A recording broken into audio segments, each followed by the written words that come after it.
Увидев старую черно-белую фотографию, случайно найденную в старом альбоме своей бабушки, Лена сначала не придала ей особого значения. Трое мужчин в строгих костюмах, застывшие перед камерой на фоне тяжелых штор, типичный снимок 40-х годов.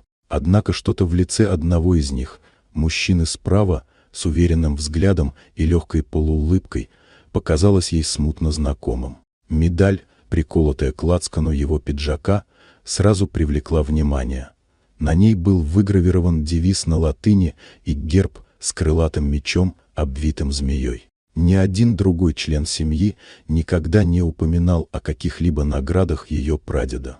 Лена начала искать. Сначала в семейных архивах, затем в интернете, а после в государственных и военных реестрах. Имя мужчины на фото совпадало с именем ее прадеда, Николая Артемьевича, о котором она знала лишь то, что он работал при правительстве. В ее детстве эта формулировка казалась обычной. Но теперь, с фотографией в руках, возникли вопросы.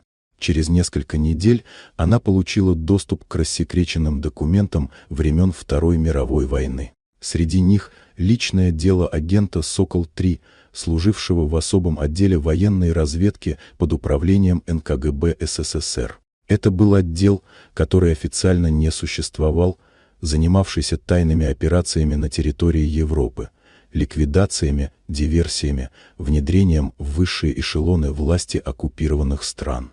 И именно эта эмблема на медали, крылатый меч и змея, была отличительным знаком подразделения.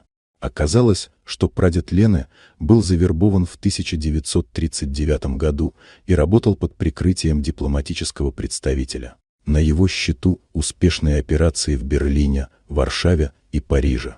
Все это время его деятельность держалась в строжайшем секрете. Даже после войны Николай Артемьевич продолжал службу, но уже в советской разведке, вплоть до своей смерти в начале 60-х годов.